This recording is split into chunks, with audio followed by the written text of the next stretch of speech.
मेरे दोस्तों, आज हम सीखेंगे इंतहाई एक अहम पॉइंट इंग्लिश के हवाले से। वो है सिंस या फॉर का प्रॉपर यूज़। सिंस कहाँ पे यूज़ होगा और फॉर कहाँ पे यूज़ होगा। यानी कि अगर हम टेंसेस में देखें तो प्रेजेंट परफेक्ट कंटिन्यूस टेंस ये फर्स्ट ईयर सेकंड ईयर यानी इंटरमीडिएट बीएस के लेवल पे भी, एडीबी के लेवल पे, बाकी जितने भी टेस्ट होते हैं उसमें ये इंतहाई अहम पॉइंट समझा जाता है। और 100 नंबर के जो टेस्ट होते हैं जिसमें मुख्तलिफ तरह की सीट्स के लिए आप अप्लाई करते हैं, ये सब इसमें आपके लिए हेल्पफुल हो सकता है ये पॉइंट्स इंशाल्लाह। और लेक्चर के एंड पे आप 100% इसके बारे में आपको क्लैरिफिकेशन हो जाएगी। दोस्तों, मैं हूं प्रोफेसर अजमल दास जयपाल। फाल्कन कंप्यूटर एकेडमी के प्लेटफॉर्म पे आपको मोस्ट वेलकम, आपका स्वागतम, आपको खुशामदीद कहता हूँ। चलते हैं हैज़, हैव, हैड के आखिरी स्ट्रक्चर जिसमें सिंस और फॉर का यूज़ होता है। We have been attending classes for 30 days. हम 30 दिनों से क्लासेस अटेंड कर रहे हैं। हम 30 दिनों से क्लासेस अटेंड कर रहे हैं।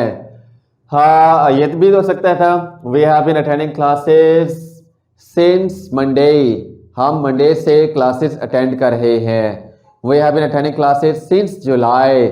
यानी कहीं पे सिंस का यूज होगा, कहीं पे फॉर का। फॉर और सिंस का यूज कैसे होता है इसको हम सीखते हैं। और कहाँ पे फॉर का यूज नहीं होगा। जैसे हम क्लासेस अटेंड कर रहे हैं, अब हैज या हैव का यूज नहीं होगा।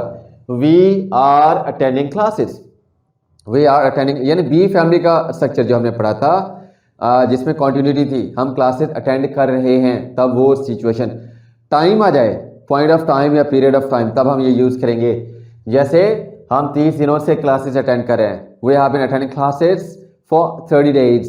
और इसको आपने जो भी प्रैक्टिस करनी है उस स्टाइल के साथ प्रैक्टिस करनी है। जैसे मैं बोल रहा हूँ वी हैव बीन नहीं कह रहा मैं कह रहा हूँ we have been attending classes. Classes क्या है जी? साउंड क्लासेस, ख साउंड। फॉर नहीं है, फॉर 30 डेज, 30 डेज, डेज नहीं है, days. We have been attending classes for 30 days. यानी इसको इस फ्लो के साथ बार बार प्रैक्टिस करेंगे तो माइंड में तो इंग्लिश आएगी, जुबान पे भी आ जाएगी। और इंग्लिश वही है, हथियार वही है जो आपके हाथ में हो, और आपका नॉलेज वही है जो आपकी जुबान पे हो। दोस्तों, एक और example, she has been attending classes since March. वो मार्च से क्लासेस अटेंड कर रही है। अच्छा, लास्ट में नहीं है कि सिंस या फॉर का यूज हो। Has been, have been, had been इस सेंस में भी यूज होता है। जैसे मैं नॉवेल्स लिखता रहा हूँ, एक है लिख रहा हूँ, यहाँ पे ये सिचुएशन लिखता रहा हूँ। They have been writing novels, वो नॉवेल्स लिखते रहे हैं। I have been writing novels, मैं नॉवेल्स लिखता रहा हूँ, मैं नॉवेल्स लिखता रहा था। I have been writing novels, यानी ऐसी सिचुएशन जो माजी में शुरू हुई और माजी में ही खत्म हो गई। क्योंकि देखें प्रेजेंट जो मौजूद है, अगर आप हैज बीन या हैव बीन लगाते हैं, प्रेजेंट जो मौजूद है परफेक्ट इस वक्त मौजूद है, और परफेक्ट मीन जो काम मुकम्मल हो रहा है, और कंटिन्यूस मीन जो चल भी रहा है। जैसे हम कहते हैं ना, हम 30 दिनों से क्लासेस अटेंड कर रहे हैं, अभी कर रहे हैं। हाँ, 30 दिन हो गए हैं मुकम्मल, अभी चल रहा है कॉन्टिन्यूस। तो ये प्रेजेंट परफेक्ट कॉन्टिन्यूस की सेंस में भी यूज होता है। दोस्तों, इसका स्ट्रक्चर होगा सब्जेक्ट हैज, हैव या हैड, और बिन, आईएनजी फॉर्म एंड ऑब्जेक्ट। अब हम देखते हैं सिंस कहाँ पे यूज होता है और फॉर कहाँ पे यूज होता है, जो हमारा इंतहाई अहम पॉइंट है आज का।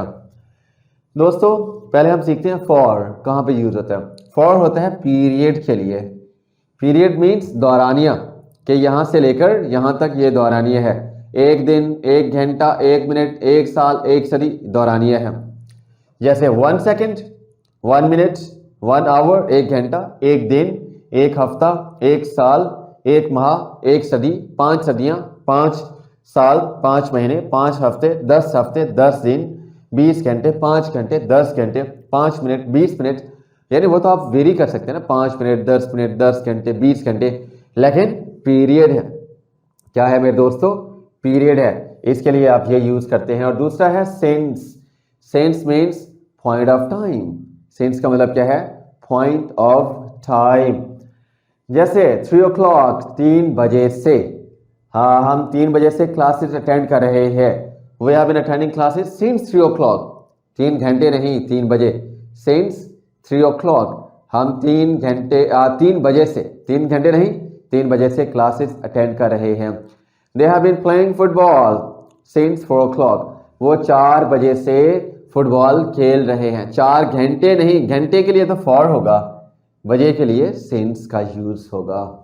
अगर हम कहते हैं वो मंडे से, ठीक है, वो मंडे से ये काम कर रहे हैं, they have been doing this work since Monday.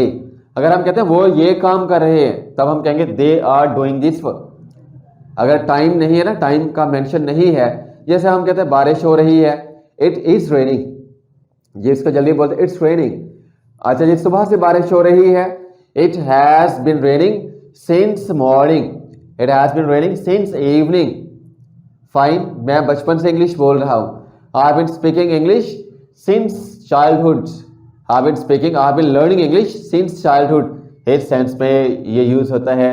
हम थे टाइम के ऊपर, फिर डे के ऊपर डेट, 15, इस महीने के 15 से। फाइन, इस महीने के 15 से मैं आपको पढ़ा रहा हूं।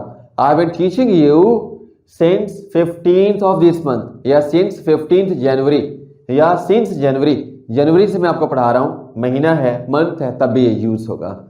ईयर, मैं 2005 से इंग्लिश पढ़ा रहा हूं। फाइन, आप 2015 से इंग्लिश सीख रहे हो। You have been learning English since 2015, since 2020। Fine, इस तरह से। अच्छा, we have been trying to control corona since 2020, हम 2020 से कोरोना को कंट्रोल करने की कोशिश कर रहे हैं। इस सेंस में। Century, the Americans have been ruling over the world since 19th century, American 19वीं सदी से दुनिया पे हुक्मरानी कर रहे हैं। 19वीं सदी, 18वीं सदी, 17वीं सदी, इस तरह से। तो मेरे दोस्तों, ये आज हमने डिटेल से सीखा सिंस और फॉर का यूज। उम्मीद है आपको समझ आई होगी। कोई क्वेश्चन, कोई प्रॉब्लम, कोई चैलेंज हो तो कमेंट में लाजमी लिखिएगा। हम भरपूर एफर्ट करेंगे आपके तमाम सवालों का जवाब देने की, आपसे क्लोज कांटेक्ट में रहने की, इस यकीन के साथ कि इंग्लिश अब हमारे लिए आसान से आसानतर होती जा रही है। Have a great time, best wishes, English is easy.